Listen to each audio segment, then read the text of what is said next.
Ahoy! Welcome to the latest episode of I've lost track of the numbers. What number are we at? I'm going to say 7. 7, I think it is 7. Of Bottom of the Stream, where we talk about Netflix's undiscovered gems. I think that's how we describe ourselves these days. Hopefully finding a gem. That's what we're trying to do anyway. I think we've found a couple so far. Yeah, so far we've done well. Little Evil was probably head and shoulders above the rest, but we've also found some garbage, so we'll see what... just keep going and see what happens. There's always a shopping trolley or two floating in the stream, isn't there? Always. Before we get going, let's do the social medias, get those out of the way. So Twitter is BOTS_podcast, same as Instagram. Facebook is facebook.com/bottomofthestream. Email address is bottomofthestream@gmail.com. And the website is bottomofthestream.podbean.com. Have I missed any? Don't think so. Like a pro. I'm getting good at this. 7 in and I know what I'm doing.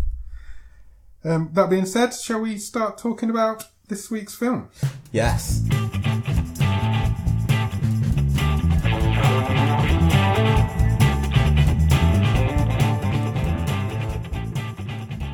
So what came out of the mixer this week? So this week we're talking about demon hunting movie, Don't Kill It. Don't Kill It, starring Dolph Lundgren. Yeah, or Lundgren even. Lundgren. I can never say his name. Dolph. Starring Dolph.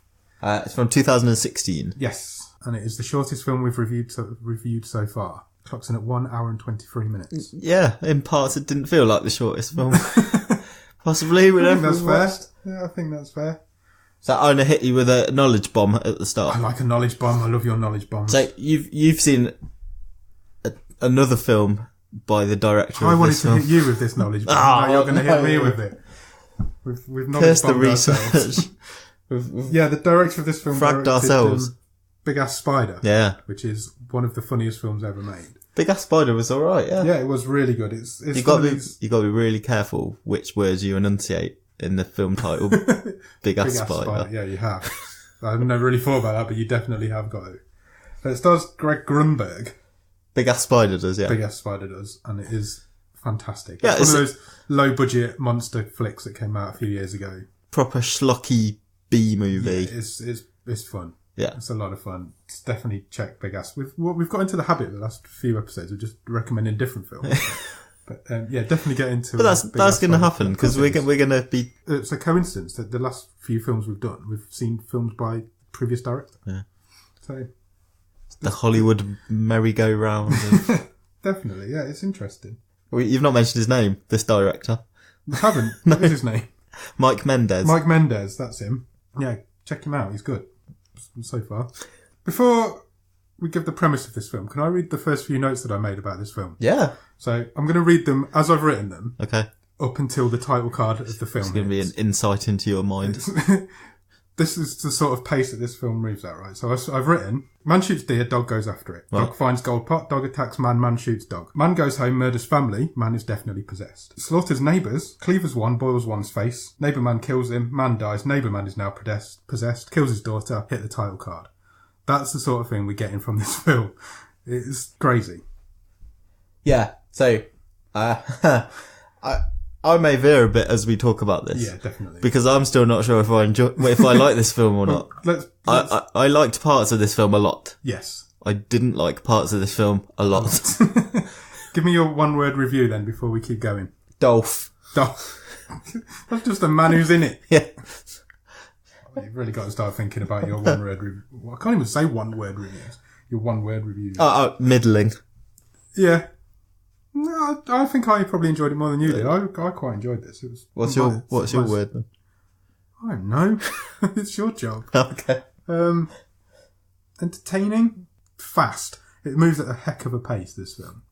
Well, you've not got much fat to trim from an 83-minute film. 83-minute film. Yeah, it's pretty speedy.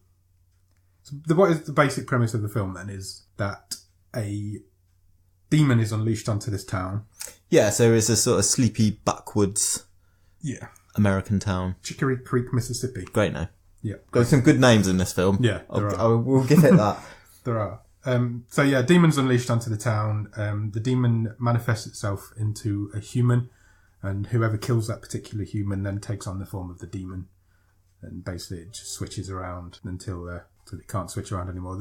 Yeah, that's your basic premise. Yes. So if you kill the person that Who is possessed. That is possessed, you then become possessed. Yes. I liked it. I think that is a neat little gimmick. And it played for a lot of good laughs in this film. Hence the title, Don't Kill It. Exactly. Don't kill it, or you'll become it. Yeah. So, yeah, cool. Yeah. Cool little premise. Good premise. For nice, a tight little film I think we've got going on here. So you've very succinctly yet in a very roundabout way described what happens before the title sequence. Because it blew my mind that it was that quick that it was going on. The demon escapes. The demon's basically in the gold pot that the dog finds. Yeah. Dog gets possessed. Man gets possessed. Man kills neighbours. Neighbours get possessed. Yeah. Neighbour kills daughter. Yeah. The chain reaction has started. The chain reaction has started. Enter Dolph. Yeah, from the title card, we go into a bar, sleazy middle America bar, where Dolph's sitting there at a bar. There he is, Ivan Drago himself. Yeah. And he's kind of playing an Indiana Jones, Han Solo-y, grizzled older demon hunter. Is what he's playing. There was definitely going for a Harrison Ford he was. kind of vibe, wasn't there? Definitely. I'll give some praise straight off. I thought Lundgren was pretty good. Yeah. He had his sort of southern twang of an accent. Apparently the film was written for Ron Perlman. Okay. A higher calibre of person than I expected. Yeah. But, no, I think Dolph played it quite well. And he plays Jebediah Woodley. Great name. Yeah. Great name. Absolutely great name. And how do we know he's cool? How do we know Jebediah is a cool dude? Straight away, what happens? Go on. He deals with this piece of shit redneck in the bar, doesn't he? Sleazeball in the bar trying to hit on the hooker. Yeah, we don't know that at this time. No, he's trying to hit on this girl in the bar, basically. And Dolph deals with him. Not only does he deal with him, he takes the woman home. Yeah, he does. But after buying the man who he's dealt with ice cream, which I thought was brilliant. Brought him some ice, beat him up, brought him some ice cream, took the girl with him. I mean, in the morning, it turns out she was a prostitute and she wants some money. But that's fair enough. He's an old dude. He's got what he wanted. No, he's still shredded. Oh, he looks great. I was expecting him to be all melty and horrible, like a plastic Hollywood actor. Like, he was He-Man. So, like, if someone had put a He-Man figure in the microwave. That's exactly what I was expecting him to look like. And he doesn't at all. He's looking good, bless him.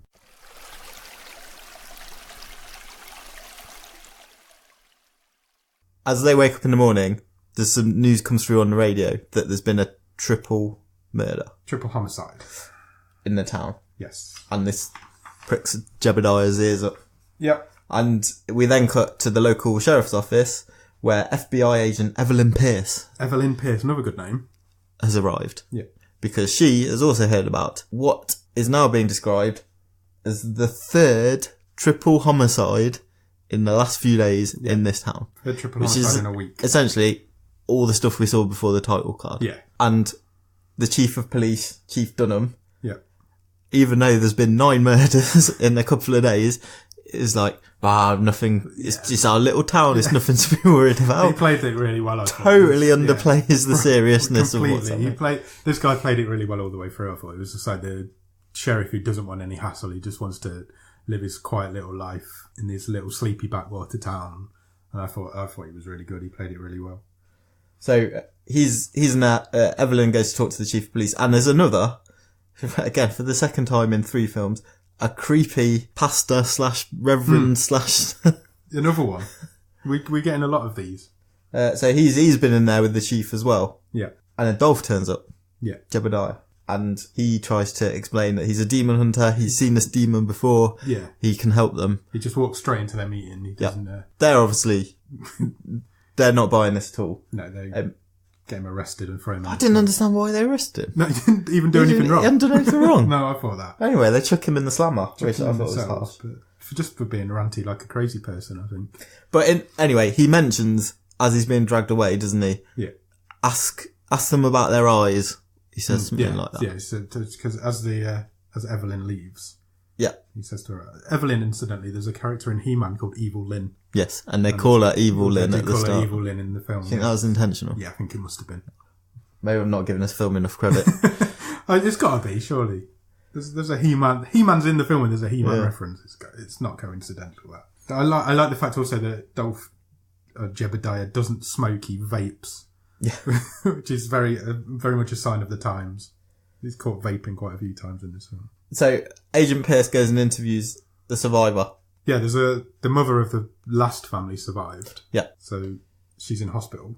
And she's not getting much sense out of it, obviously. She's been through this horrible, traumatic thing. She's seen her 2 children and a neighbour murdered and her husband the turned neighbour into murdered a her devil. daughter. Her husband murdered the neighbour. Hence he got infected. And then the husband murdered the son. Yes. And she got away somehow. Yeah, it's not really stated how. No, that wasn't quite stated how she got away, but she did anyway. And as Pierce is about to leave, she says his eyes were black. Yeah. So Agent Pierce is suddenly, well, maybe this guy's onto something. I need to get and talk to Jebediah. Keep track of the demon is the guy.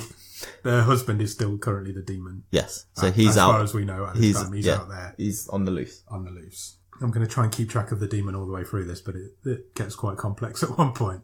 It is a bit like if you put a ball under a cup.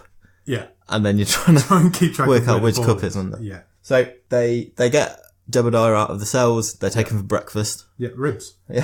He has ribs for breakfast. But... And he explains that he's fought this demon before with his dad, actually. Yeah. And his dad, the way that they defeated it was that his dad drank some poison. Yeah. And then shot the demon. Shot the guy who was currently being the demon. Correct. Yeah. So the demon had nowhere to go into. Because his dad had killed himself. Correct. So Jebediah was then able to capture the demon in its source of the demon, spirit like type ball. little ball form. Yeah. Demon testicle. And shoved it in a little hip flask kind vase of thing. And that's it. That's how it was. Which he's then carried around with him for a number of years. Yeah. I can't remember how many he said. Did he say 30 years maybe? I can't remember. Until he was on his way somewhere, and it was a plane crash. Is that what he said? Or I haven't got this at all. Sorry. I think he said. And that's how it got out, is it? He lost the flask. It in a plane accident. Right. I might have dreamt that. But I'm pretty sure that's how he lost it. Might have to fact check that. That's how it ended up in the woods because he was travelling there to throw it in the lake, which I don't know why he kept it for 30 years and then decided he was going to throw it in the lake. But I'm pretty sure he said he was in a plane or some sort of accident. And that's how he lost track of it. Anyway, they get a lead and they go... If that's all completely rubbish, blame me.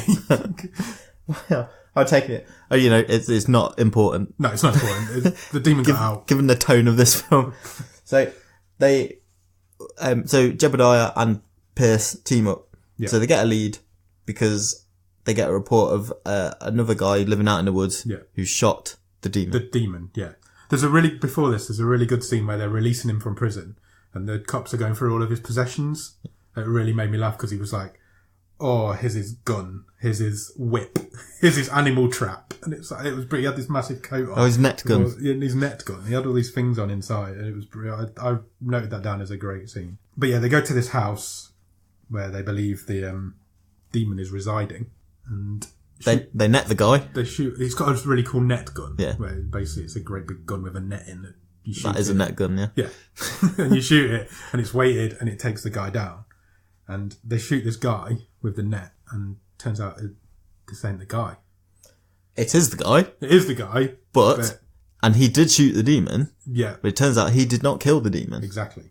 He is just a drunk redneck. Yes. And in a net. Yeah. On the floor. Being sick. Being sick in the net. And he tells them that another guy called Pritchard actually dealt the killing shot. So Pritchard is currently the demon. Correct. If anybody's keeping track. So they leave this guy's house and they go off driving off and the car breaks down. At this point, Dolph goes off into the woods because he thinks he sees the demon in the woods exactly at the point where the car broke down. And Evelyn starts to get attacked by the demon, by Pritchard. Yeah. While she's waiting in the car for him. But it quite likes her. Yeah, it decides it wants her to kill it. Correct. It wants to be in her. It wants to be in her. Demonly speaking. Don't look at me like that when you say that again. It decides that this is the host that it wants, and so it puts her gun in its own mouth. She resists shooting it. Yeah, she does. And they kind of fight it off. Yeah. And Woodley gets shot though, doesn't he? Yes. He takes a rubber bullet to the shoulder. Rubber bullets will come up a couple of times here. Yeah. I don't know anything about firearms. No, but I'm guessing getting shot at point blank range by a rubber bullet it's going to work. It's going to do a lot of damage. Yeah.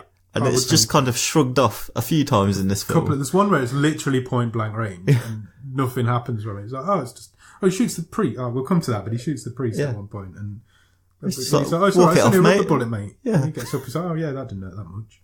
Anyway, that's going off into the future. He gets out, they go to a hotel at that point. Oh yeah, this is the old cliche of, I'm sorry, there's only one room left in the hotel. There's only one room left at the inn.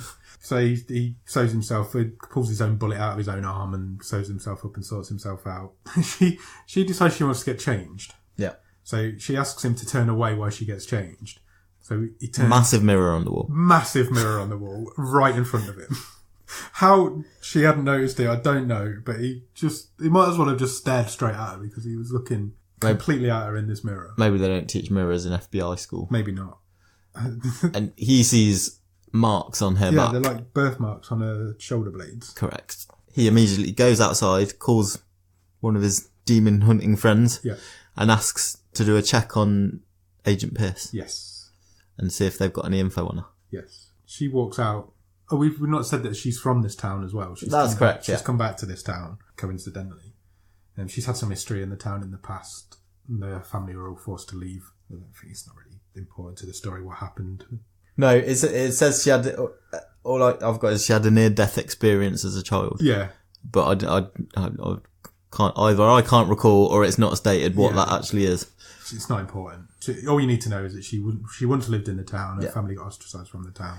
So he sees her out on the walk and he goes and they have a bit of a heart-to-heart. She goes for a walk after she's supposed to have gone to bed. Yeah. They go to have a bit of a heart-to-heart in the... And he drops an absolute knowledge bombshell on her. Completely. Out of nowhere. That she's part angel. He suggests that she may be part angel, which she takes really well.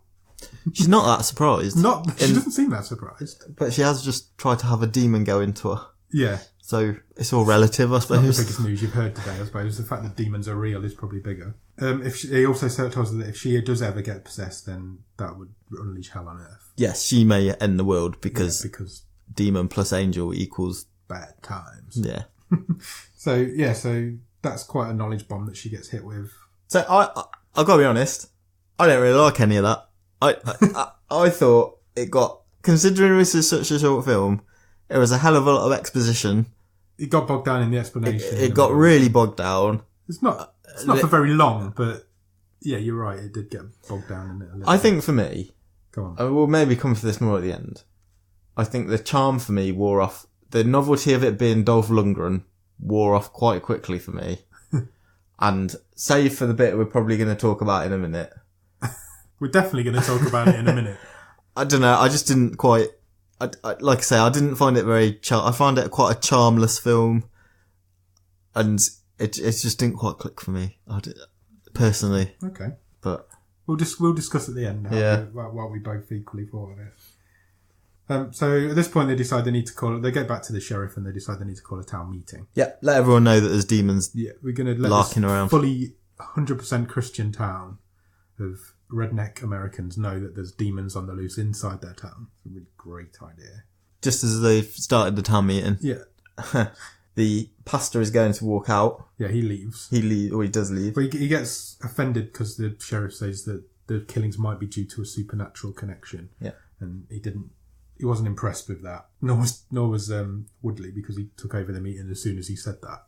Because he was instantly losing control. Yeah, so the police leaves. The pastor leaves. The pastor leaves. The demon walks in. The demon walks in. And it takes them ages to work out that the demon's walked in. The demon manages to walk in, shut the doors. Seals the door with an axe through the door handles. Walks into the crowd, opens a bag of weapons, drops the bag of weapons on the floor, and then somebody notices that a demon's walked in. Yeah. And for the next 10 minutes, this film is crazy funny. So the demon starts killing people. Yeah. But every time it kills somebody, it becomes another person. No. Every time they kill the demon, it becomes another person. Yeah. Okay. So he goes... Well, have you kept... Go on then. Here's my challenge. I've kept it. Have you kept track of who it swaps So the between? demon goes on an axe rampage. Firstly, a cop kills the guy who is... did you say Pearson? Pritchard. So a cop kills Pritchard. Another cop then kills him. Yep. And he gets a chainsaw, but is then shot by an old lady who, at this point, everybody's got out of the town hall. It still took them ages. Just to get all they had. I understand they were panicked. All they had to do was pull the axe out of the door handle. Yeah. Took ages. Yeah. So there's now an old woman with a gun who kills Santa because it's Christmas. Yeah. Because this is another Christmas film. Chaos ensues. She gets killed by a bus. She gets run over by a bus. So the bus goes on a rampage because the bus driver's possessed. A man who is on a motorbike then kills the bus driver just before Woodley is going to kill the bus driver. And the demon escapes on the motorbike inside the man from the motorbike. That's 10 minutes of pure chaos. Brilliant special effects of axes going into people, chainsaws going into people, people getting exploded, people getting hit by buses. It's chaotic, it's fun, it's brilliant. I thought those 10 minutes were brilliant. I really enjoyed it. I mean, it was good. It's B-movie brilliant. Don't expect it to look incredible. Maybe I was not in a good... I don't know. I thought I was in a fine frame of mind when I watched it. I just couldn't help but think I've seen this better elsewhere. It's been done before, definitely. And it's not fair for me to compare this with something like Kingsman. No, it's definitely... But I was thinking of... I've seen this exact scene before It's the chaotic... Everybody's going on a murder rampage. In a church. In a town hall, in a town square, by a bus. It's that bit is right on my street. It's just fun B-movie bollocks. And it's fun. I enjoyed it. I'm not saying this is bad, don't get me wrong. I'm just saying I'm not sure it did much for me. Okay, that's fine. I understand that this is a me film.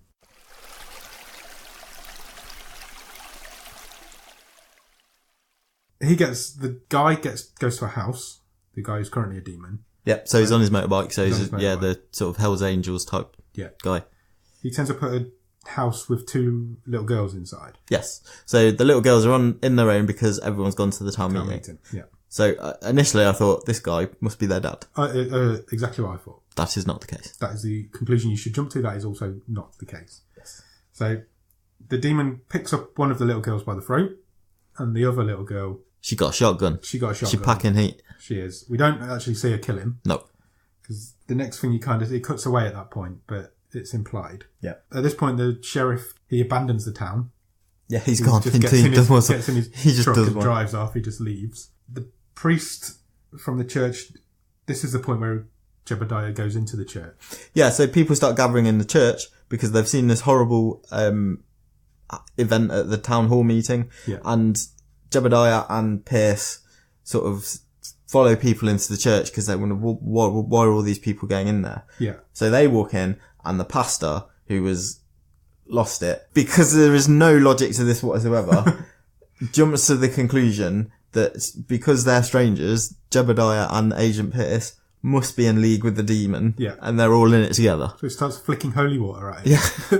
It's like proper passive aggressive flick of a holy water into his face. It's hilarious. So Jebediah shoots him point blank with a rubber bullet in the chest. A couple of shots in the chest with the rubber bullet.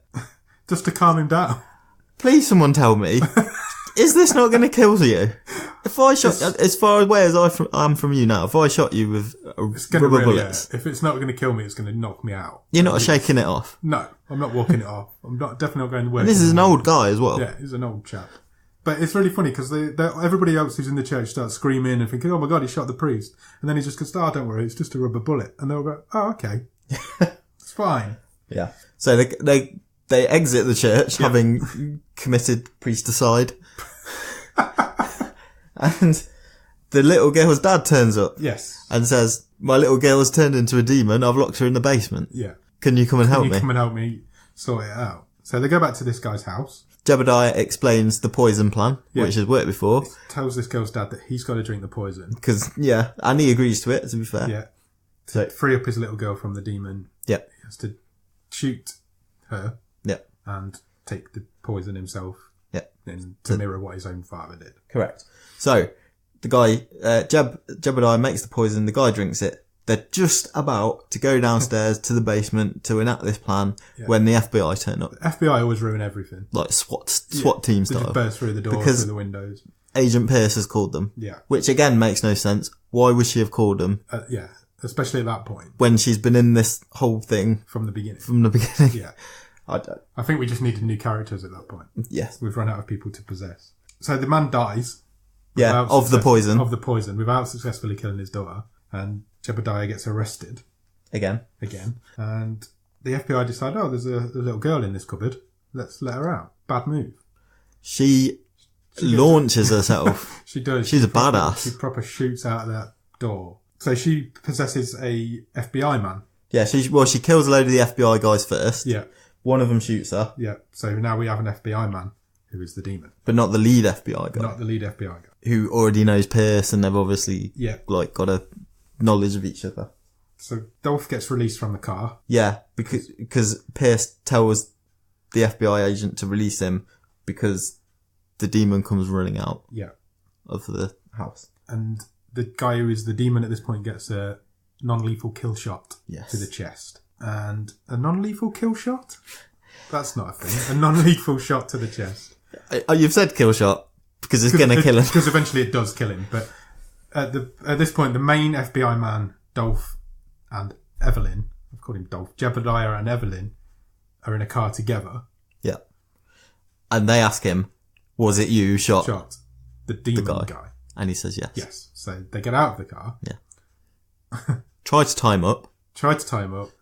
Just as they're about to tie him up, he becomes the demon. So lead FBI man is now the demon. Because obviously the previous demon must have died at the scene of the previous affair. Dolph gets himself knocked out at this point, and the demon tries to get Evelyn again because it really wants to be enough. And it actually puts the gun in its own mouth. Yes, with her finger on the trigger. Correct. Just as it's all about to kick off, Dolph wakes up and nets him. Yeah. This time they do tie him up. Yeah. So again, they are about to enact the plan. They're about to finish him off. Yeah. When the pastor turns up. Yes. Well, they have a kiss before that.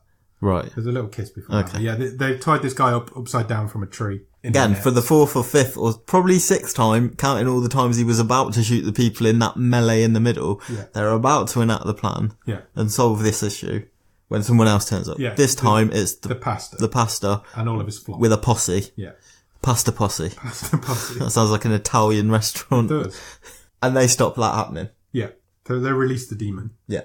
So again, the demon plays swapses. Have you got this one written down? I think so. Goes between. So the demon first kills a lot of the pastor's flock himself before, except for one guy who has grenades. He becomes the demon and blows another guy up.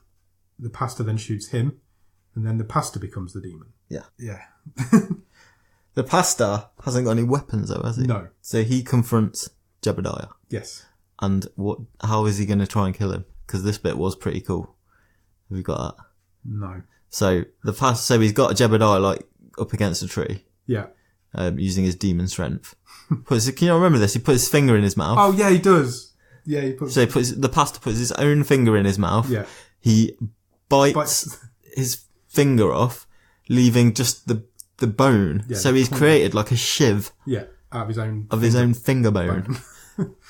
That's pretty inventive. Yeah, it was fun. That. Yeah. So he's got that pressed against Jebediah's neck. Yeah. And then what happens? Then Evelyn kills him. Yeah. Then becomes the demon herself, even though she was specifically told not to. So she starts to levitate, doesn't she? She starts to levitate. The sky starts to change colour, as if shit's about to go down.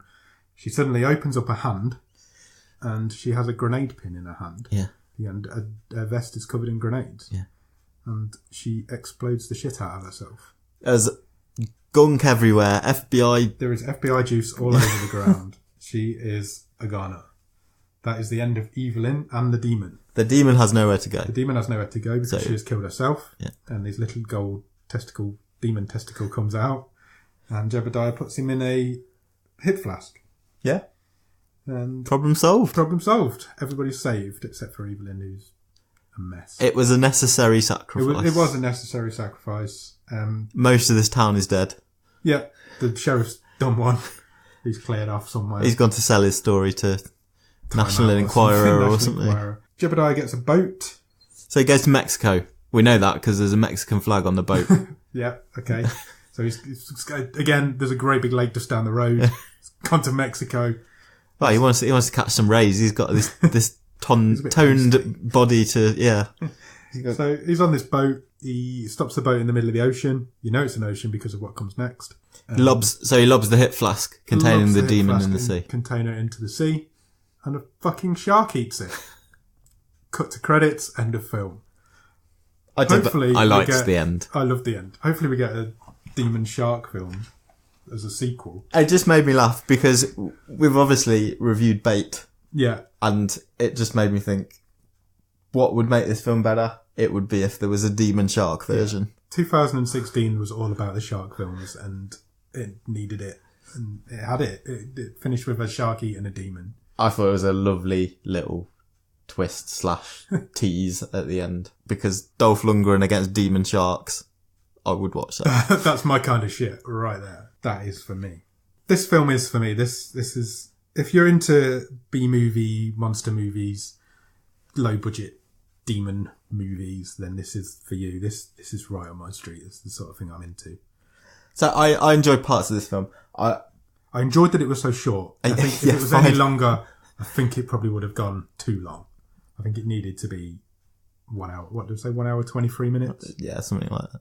Yeah, it was just short, quick, high-tempo fun action. Some good kills, some gory scenes. I enjoyed it. I thought it was fun. Yeah, I'm not as high on it as you are. I felt it was... I didn't think it had enough for me to make it anything particularly memorable. Yeah, it had some good bits in it. It had a nice gimmick. I did like the gimmick of don't kill it. Yeah. And I really liked the little tease at the end with the shark. Yeah. I liked how quick. Hey, it was for an hour and 20 minutes. It was fine. Yeah, it's fun. It's good fun. For me, it's firmly mid-table, I would say. Yeah. Okay. So we've got the stream table. Where are we putting it? So have we got let me get it up. A reminder of where we stand at the minute? We won't go through the whole table every week because once we get to 100, a few more films, we won't do that. But as we've not got too many, we can probably just recap it. Little Evil sits at number 1. Okay. Bait sits at number 2. I Think We're Alone Now is at number 3. Await Further Instructions is at number 4. The Open House is number 5. And Sierra Burgess is a loser at number 6. Okay. Happy with that? Yeah. Yeah. Where's this going? I would have this at number 4. Okay. Personally. I'll give you that. Being that I got my way last week and Sierra Burgess... Well, where would you have had it? I would put it at number 3. Above... I think it's slightly better than I Think We're Alone Now. I would have it under I Think We're Alone Now. I'll let you have that. Because you let me last week have Sierra Burgess at the bottom. That's very gentlemanly. I will let you have that. So this comes in at number 4 of so far 7 films that we've seen. Oh, that's I'm good. fine with that. I'm fine with that. It's firmly mid-table. It's definitely better than Await Further Instructions. It's definitely better than The Open House. I say, what I would say then about that little table we've generated so far is for me, there's probably actually quite a big gap between number 4 and numbers 5, 6 and 7. Yeah. We've definitely seen 4 half-decent films. And 3 clunkers. 2 awful films and 1 god-awful stinker of an arse of a film. And Little Evil is a really, really fucking good film. So... we're getting there. We're finding these hidden gems. We found 3 or 4 now. We're getting there. Would you recommend this to people? Yeah. Okay. I think just because it's... I don't know who I'd recommend it to because there's probably me and you, maybe your missus that really enjoy it. But yeah, I think I would. I enjoyed it. Anybody who's like me would enjoy it. There's not many people like me. But anybody who's a bit like me would enjoy it. You got to see He-Man. Yeah. Shooting people's heads off with shotguns and axes and cleavers and boiling faces and all sorts of shit was going on. Good. So that's that out of the way. Go and watch this film. Don't kill it. Do watch it. Shall we pick next week's film? Yeah, let's do it.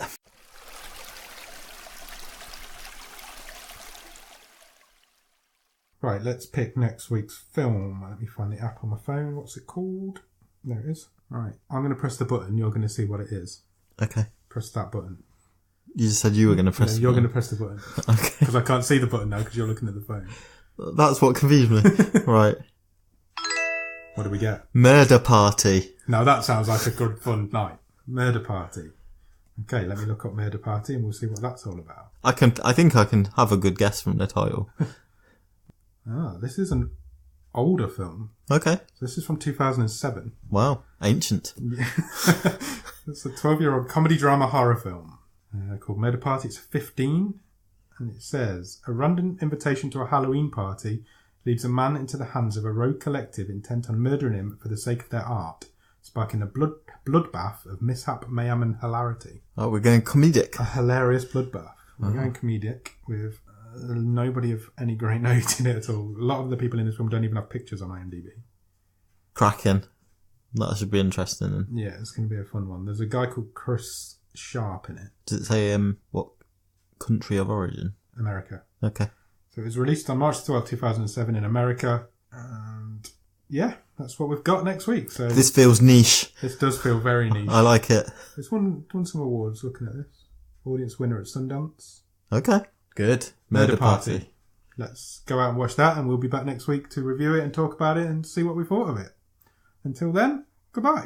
Cheers.